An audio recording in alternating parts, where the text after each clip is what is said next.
আমি সেই শয়তান, আমার ফিরে এসেছি। আজ কাকে শিকার পাই দেখি। ওই তো ওখানে একটা চাচা লঙ্গি হাঁটুর ওপরে তুলে বিড়ি টানছে, ওর কাছেই যা যা। ওরে সাবাস, একদম দে না।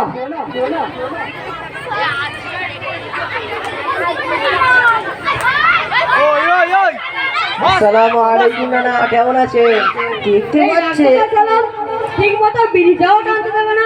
সে কি নানা, আপনি তো দেখছি হাঁটুর উপরে কাপড় তুলে বসে বসে বিড়ি টানছেন। কিছু জবাব দে রে, কিছু জবাব দে। আরে তো দেখছি কোনো আদব কায়দা নেই।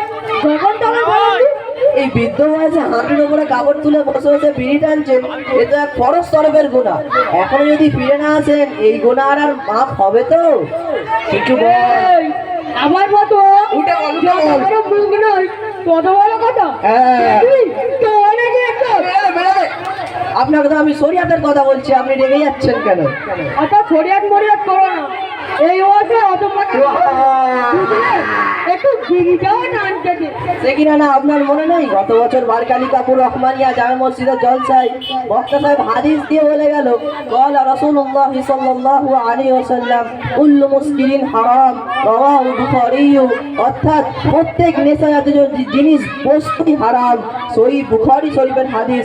তাই বাবারা মদ খেও না, গাঁজা খেও না, বিড়ি সিগারেট খেও না, এগুলো সবই হারাম। আমি তো দেখছি হাঁটুর উপরে কাপড় তুলে বসে তুই তো দেখছি গত বছর জলসা মজা এখনো মাথা নেমে আছি।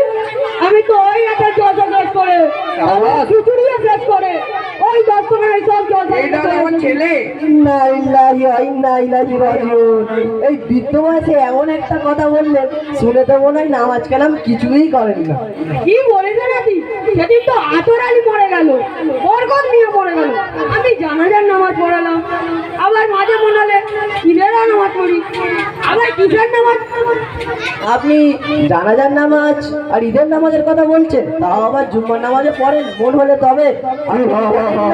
মুসলমানদের জন্য দিনে 5 ওয়াক্ত নামাজ আদায় করা ফরজ আইন, পড়তেই হবে।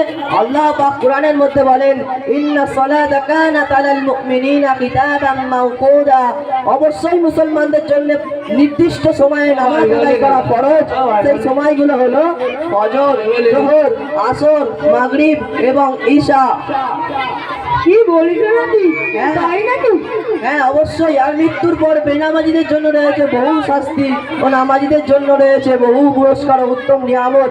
আর পুরানো হাদিসের মধ্যে রয়েছে, যে ব্যক্তি নামাজে অলসতা করে তাকে মুনাফিকদের সাথে তুলনা করা হয়, আর যে ব্যক্তি ইচ্ছাকৃতভাবে নামাজ আদায় করে না তাকে কাফেরের সাথে তুলনা করা হয়। আর রাসূল সাল্লাল্লাহু আলাইহি ওয়াসাল্লাম বলেন, ইন্নাল হায়া মিনাল ঈমান, রাওয়াহু বুখারী। অর্থাৎ লজ্জা হলো ঈমানের একটা বড় শাখা, সহিহ বুখারী শরীফের হাদিস। তাই একজন মুমিনদার পুরুষ ব্যক্তির লজ্জাস্থান হলো নাভির ওপর থেকে নিয়ে হাঁটুর নিচে পর্যন্ত ঢেকে রাখা ফরজ আইন, ঢেকে রাখতেই হবে। কি বলিস নাকি, সেটা তো জানাই ছিল না। চিন্তার কোনো কারণ নেই নানা।